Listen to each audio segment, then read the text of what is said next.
Chapter 3. Ace, anong ibig sabihin nito? Kandaw-tulyutal na tanong niya sa binata. Hinalag nito ang sinturon saka itinali sa kanyang kamay at inilagay sa kanyang yuluhan. Let's put some thrill, kitten. I didn't know that you're into BDSM. Hindi makapaniwalang sambit niya rito, he just smirked on what she said. Hindi peren mawala ang pagnanasa na nakarehistro sa mata nito. Bumalik ito sa pagkapatong sa kanya at inangkin muli ang kanyang labi. Gusto niyang tanggalin ang sinturon na nakagapos sa kanyang kamay upang mahawakan niya ang binata pero sobra ang pagkakahigpit ng pagkakatali nito. Ace, let me go, please. Pagmamakawan ng binata, ngumisi lang ito saka dahan-daang kinalas ang mga butones ng kanyang blusa. Ace, she doesn't know if it is a protest or a moan. Her eyes closed. Gusto niyang namnamin ang bawat sandaling ginawa ni Ace sa kanya. Tila ay tinutokso siya ng binata dahil sa tagal nitong magkalas ng butones. Ace, ano ba? Bibilisan mo ba yan o aalis ako? Galit na sigaw niya sa binata, pero ang gago ay tinawanan pang siya nito. Aalis ka. Sinaman niya ang tingin ng binata, alam niyang hindi siya makaalis sa lugar na iyon sapagkat siya ay nakatali, tuwang-tuwa naman ang kulugo. He captured her lips again and without a second thought she responded on his kisses with the same intensity. She even entered her tongue inside his mouth, dahil sa ginawa niya ay agad na napatid ang pinipigilan ng binata. Agad niyang kinalas ang tali sa kamay sa kanito hinubad ang blusa niya. Muntik pang ang masira dahil sa pagmamadali nito, but right at this moment, she doesn't care for everything. All she cares is Ace who is now taking off her skirt together with her panty.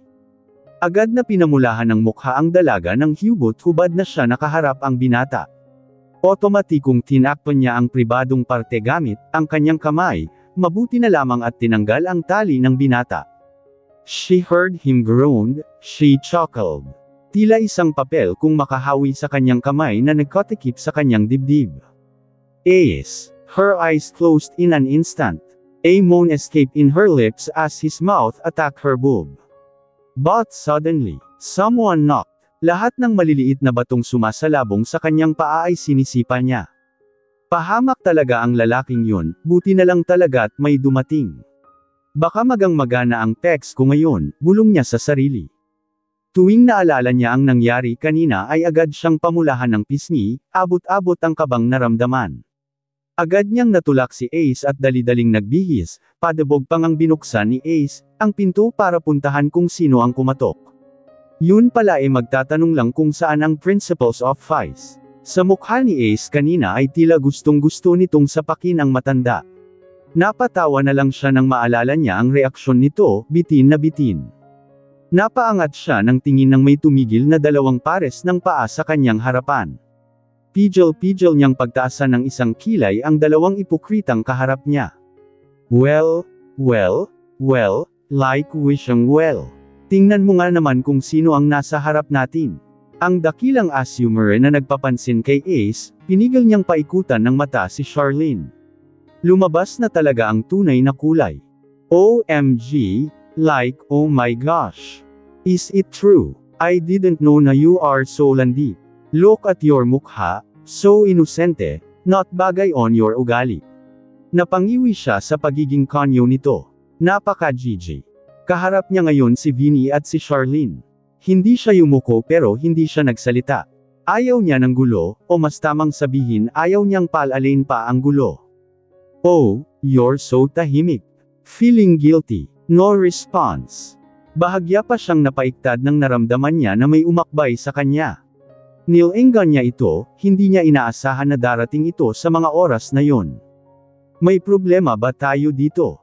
Maangas na tanong ng bagong dating, nakita niya ang pagkawala ng kulay sa mukha ng dalawa at dali-daling umalis. Hindi na siya magulat kung ganoon ang reaksyon ng dalawa. At ikaw namang babae ka. Hanggang ngayon ay hindi ka parent marunong lumaban. Sinimangutan niya lang ito at nilagpasan. Abat, hoy, balik ka dito. Tanga-tanga rin ang pinsan niya, sinabihan siyang bumalik siya pero ito rin ang humabol sa kanya. Alam mo ba kung gaano kapagod tumakbo papunta sa'yo? 3 hakbang lang naman ang tinakbo mo. Kahit na. Napailing na lang siya dito. Siya si Jess, kinatatakutan dahil sa kaangasan. Kung hindi nga lang niya pinsan ito ay mapaghinalaan na niyang tomboy. Nag-cutting ka no? Hindi, agad niyang tanggi sa akusa nito. Muli na namang nanariwa ang nangyari sa kanila ni Ace kanina. May nakita ako. Malamang, may mata ka wow. Joke lang. Hinarang niya ang kamay sa harapan ng ambahan siya nito ng kamao. Napakabigat nga naman ng kamay nito. Nung grade 6 sila ay naranasan na niyang masuntukan nito, dahil nagkagusto sa kanya ang gusto nito. Ang sakit kaya sa panganon. Nakita ko kayo ni Ace, pumasok kayo sa room na katabi ng office. Agad siyang napatigil sa paglalakad, may bumundol sa kanyang dibdib tila hindi nagustuhan ang kanyang narinig. Pinsan niya ito, at hindi malabong sabihin ito sa magulang ang nasaksihan. Kung hindi lang kita pinsan baka isipin ko na parehas ka sa ibang babae dyan. Alam kong may utak ka, kaya dapat gamitin mo. Nauna na ito sa paglalakad. Napayuko siya kasabay ng pagtulo sa kanyang luha. Sana nga nagamit ko kaagad bago niya mahanap ang kahinaan ko, kasi sa sitwasyon ko ngayon ay wala na akong kaibahan sa ibang babae na kasama ni Ace. Pinahid niya ang luha saka napagdesisyonang bumalik sa classroom. Kanina ka patulala. Antag sa kanya ni Joy. Nilinggan lang niya ito at muling samubo ng pagkain. 4 na buwan na lang gagraduate na tayo. 4 na buwan, bumuga siya ng hininga. Saka ngumiti. Sa loob ng 4 na buwan na iyon ay hahayaan niya ang sariling magpakasaya. Sa loob ng 4 na buwan na iyon ay susulitin niya ang mga oras na kasama niya ang binata. Pagkatapos sa 4 na buwan na iyon ay saka na niya puputulan, ang kahit na anong koneksyon niya dito. Ang tanong ay kung makakaabot kaya sila ng 4 na buwan. Bumagsak ang kanyang balikat. Yeah right. Baka ay humanap ito ng ibang babae pag nagsawa na ito sa kanya. Pero muling bumalik ang pag-asa sa kanyang sarili, bakit hindi siya gumawa ng paraan para manatili ito sa kanyang tabi sa loob ng 4 na buwan. Ngumiti siya, ngiting may balak. Hindi ko alam kung siya boba o katol ang nahitit mo kagabi. Ang kanyang ngiti ay nauwi sa ngiwi, panira talaga ng moment si Joy.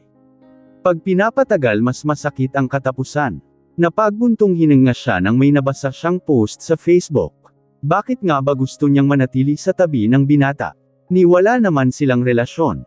Wala sa sariling naglakad papuntang classroom when she accidentally bumped someone at the doorway.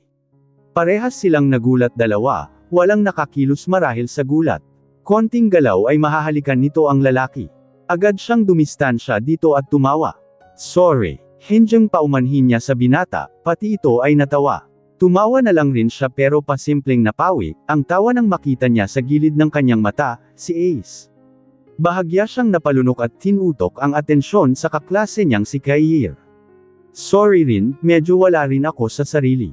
Ano, maglalandian kayo dyan. Baka naman tumabi kayo sa pintuan, hiyang-hiya naman ang gustong dumaan. Lantaran niyang nangiwian si Joy at napagdesisyonang umupo sa upuan. Humugot siya ng hininga at muling binuga. Nangangatog pa rin ang tuhod niya sa nangyari kanina, hindi dahil sa muntik na silang magkahalikan ni Kair kundi, dahil sa presensya ng binata kanina. Inis na napahilamos ng mukha, so what kung nakita siya nito? Wala naman silang relasyon, period. At malabong magseselos ang binata. Napagdesisyonan niyang kunin ang notebook na kung saan niya isinusulat, ang mga bagong bed scene. A smile plastered on his lips as her eyes landed on her writings. She can see that there's a lot of improvement. Iba talaga pag may sample. Palihim siyang natawa. Ang landi. Dama po ang tingin niya sa binata nang umupo ito sa tabi niya. Nagkasalubong ang kilay nito, halatang bad mood. May assignment ka sa math. Hindi niya alam kung bakit siya biglang nataranta ng mapansing gumalaw, ang binata sa kanyang tabi. Mahina yan sa math, kaya huwag siya ang tanungin mo. Maghanap ka na lang ng iba, huwag siya ang lapitan mo. Guni-guni lang ba niya iyon o ano pero pakiramdam niya na may dobleng kahulugan ang huling sinabi nito. Talagang pinagmamalandakan nito na magaling ito sa math, pambihira puro engineer ang magulang. Sinuwerte siguro ang kulugo at napasa dito ang dominant trait ng magulang. Lakas maka-dominant trait, parang magaling sa bio. Paimple niyang sinambunutan ang sarili. Ito na naman siya, kinakausap ang sarili daig pa ang baliw. Sa Sabado yung kay Zaid. Hindi na siya nakasagot kay Joy nang maagaw ang kanyang atensyon sa natumbang upuan sa harapan ng katabi. Isa lang naman ang nakikita niyang dahilan kung bakit ito natamba, tiyak na sinipa ito ng binata. Tumayo ito habang madilim ang anyo. Pumunta ka sa bahay sa Sabado, importante ang pag-uusapan natin kaya dapat pumunta ka. Mahina ngunit may bawat diing sabi nito para makasigurong silang dalawa lang ang makarinig. Kanina pa siya katok ng katok sa gate ng bahay ng binata. Nais man niyang padalhan ito ng mensahe pero wala siyang load. Ang nakakainis lang ay kanina pa siya naghihintay sa labas ng bahay, mga 2 minuto na ang lumipas. Sa wakas ay bumukas ang gate. Shutan Gina. Nakalimutan niyang mayaman pala ang binata, kay sobrang layo ng bahay sa gate nito. Mamang guard, bakit hindi niyo ko pinagbuksan? Akala ko kung sino ang kumakatok. May doorbell naman po akala ko kasi aso lang. Kailan pa marunong kumatok ang aso? Napakamot sa ulo ang guard at pinapasok siya sa loob. Sino ba ang hinahanap mo ineng? Si Ace po. Ay, baka nagmumakmak na naman sa kwarto ang binatang yun. Lalo pat nandito ang mama niya. Bigla tuloy siyang naintriga. Akmang ibubuka niya ang kanyang bibig nang may narinig siyang boses sa hindi kalayuan. Mang Kardeng, pakihanda yung kotse ko. Natigilan ito nang makita siya. She saw relief in his eyes tila nakampant nang makita siyang nakatayo sa harapan nito. Iniisip kaya nito baka piliin niyang maksama si Zaid. Imposible. Parang inaamin niya sa sariling nagseselos, ang binata at iyon na ang pinaka-impossibleng bagay. Sir, huwag na pala. Dinala siya ng binata. Teka lang. Tumigil sila sa paglalakad at tinapunan siya ng nagtatakang tingin ng binata. May kinuha siya sa bag at inabot dito. Ang naiwang notebook nito kahapon. Nandito lang ako para ibigay sa'yo yan, hindi naman ako pumayag na pupunta ako dito, para pag-usapan ang sinasabi mong importanteng bagay. So mas pipiliin mo ang Zaid na yon.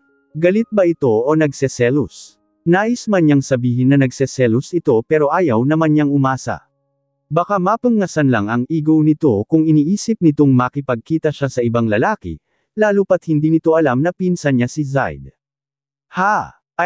Ace, ibaba mo ko. Binitbit siya nito na parang sako ng bigas at pinasok siya sa mansion. Ace, put me down. Ano ba? Pero hindi nakinig ang binata, diretso lang ito paakyat. Hindi naman siya pwedeng maglikat nung nasa hagdan na sila, baka madisgrasya sila pareho. Biro lang naman niya kanina ang pagpili kay Zaid, na curious kasi siya kung ano nga bang importanteng bagay, ang sasabihin nito. Kinabahan tuloy yung pagkababae niya. Joke lang. Ouch. She glared at him. Anong tingin nito sa kanya ba to? Na walang mararamdamang sakit pag tinapon. Ang sakit nun, anong kala mo sakin manhid? Inirapan niya ito pero seryoso lang na nakatitig sa kanya ang binata. Literal tuloy siyang kinabahan. Bakit mo ko tinitigan ng ganyan? Paatras siya papuntang headboard ng kama, baka maya-maya magta-transform na lang ito bigla. Mas mabuti nang malayo siya kahit konti sa binata. You look hot in my bed. Sabi nito at kinuha ang paa ng dalaga, papalapit dito at pinatungan sa kainangkin ang kanyang labi. Agad siyang tumugon sa halik nito. Ganon na lamang ang pagkairita niya nang humiwalay ito sa halik at umalis sa ibabaw niya. We better stop before I lost my control. I think it's better to lost your control, sabat ng malanding utak. Iniwaksi niya iyon at tumingin lamang sa binata na nakaupo na sa edge ng kama. Since you need my help, I will be your acting dominant and you will be my submissive. What? Excuse me, tama ba ang dinig ko? Magpapa-experience lang ako sa'yo, hindi naman pang 50 Shades ang gusto ko. Come on, mas maganda paglagyan natin ng konting thrill. Oo nga, no. Wala namang mawawala sa kanya except sa virginity niya, pero mukhang wala namang pinagkaiba kung simple lang o mala 50 Shades, dahil parehas lang na mawawala ang kanyang pinakain-ingat-ingatan. Okay, so where's the contract? Pagpapayag niya, inilahad niya ang kamay niya dito tila may hinihingi. Contract? Para saan pa? Akala ko ba mag-a-act tayo mala 50 Shades dito, kaya dapat may contract. Yung ikaw lang ang gumawa huwag kang manggaya sa 50 shades baka kasuhan ka. Plagiarism is a crime. Napailing na lang ang binata sa kanatawa. Dami mo ding alam no. Hindi naman ako nagbanggit ng 50 Shades, tell me na panood mo na yan no. Tumaas ang isang sulok sa labi ng binata. It's obvious that he was teasing her. Hindi no. And nakwento lang ni Joy. She lied. Napanood na niya kasi ang 50 Shades of Grey nung third year college nila. Hindi pera nito kumbinsido at tawa-tawang tinalikuran siya sa kanagtungo sa computer nito. Agad naman siyang tumayo at sumunod dito, baka pag nanatili siya sa kama nito ay tuluyan ng mawala, ang sinasabing control nito. Ito na ba lahat? Tanong ng dalaga nang iabot sa kanya ng binata ang kontrata. Habang binabasa niya ay kumukunot naman ang kanyang noo. Mukhang may mali. Ano? Hinarap niya ang binata, tinignan niya ito pero muling binalik ang tingin sa papel. Kung makabawal ka akala mo asawa. Tsaka, ano ta? Bawal akong makipag-usap kay Zaid. Bawal akong makipag-date sa ibang lalaki. Bawal akong umalis nang hindi nagpapalam. Bawal. Seriously, Ace, magpapa-experience lang naman ako, hindi naman ako magiging asawa mo. Natatawang sabi niya sa binata pero nanatili lang itong seryoso habang nakatitig sa kanya. I'm serious, kitten. And besides, wala ka namang boyfriend diba? So bakit ka nagre-react ng ganyan? Tumaas ang isang sulok ng labi nito. Abat, hinahamon mo ba ako, lalaki? She narrowed her eyes on him. Sinasabi ko sa'yo, 2 weeks lang magkaka-boyfriend na ako. Really? Inirapan lang niya ang ngisi-ngising binata. I'm pretty sure that your boyfriend's name is no other than Ace. Nahulog ang kanyang panga sa sinabi nito pero sa loob-loob niya ay nagwawala na, ang lahat ng organ sa tuwa. Kilig ba ang tawag doon? Napailing siya, nagbibiro lang ang binata. Period, pero mukhang seryoso naman ito basta. Nagbibiro lang ito, parang baliw na sinaway niya ang sarili. Nakakabaliw talaga ang epekto ng binata. Are you ready? She gulped hard when she heard his voice. Hindi niya ito makita dahil nakapiring ang mata niya. Sabi nga nito na magsisimula na daw sila, naghahalo, ang kaba at excitement na nararamdaman niya lalo na pag nag-a-act na ito bilang authoritative cold dominant, nakakapanibago tuloy ang ugali nito. Pero hindi niya maitatangging mas lalo siyang na-e-excite. Malandi. Yes. Yes what? Yes, sir. Kahit hindi niya kita ang binata ay alam niyang napangiti ito. Naramdaman niyang lumapit ito. Nakaluhod siya sa kama at wala na rin siyang pangitaas maliban sa kanyang bra and luckily kumpleto pa naman, ang damit niya sa ibaba. She gasped when he cupped her mound. Nagulat siya dahil sa marahas nitong maglamas. Hindi na ito ang dating Ace na passionate, talagang kinarir ng binata, ang pagiging dominante. Hanga tuloy siya sa acting skills nito. Naramdaman niya ang labi ng binata sa kanyang leeg. Hindi niya napigil ang mapaungol. Ace, sas. Try not to moan. She nodded her head. Naramdaman niya ang pagkalas ng huling saplot sa kanyang pangitaas. Hindi niya ito nakikita pero ramdam niya ang nakakapasong titig nito. Remember our lesson for today, kitten. When you got home don't forget to write it down.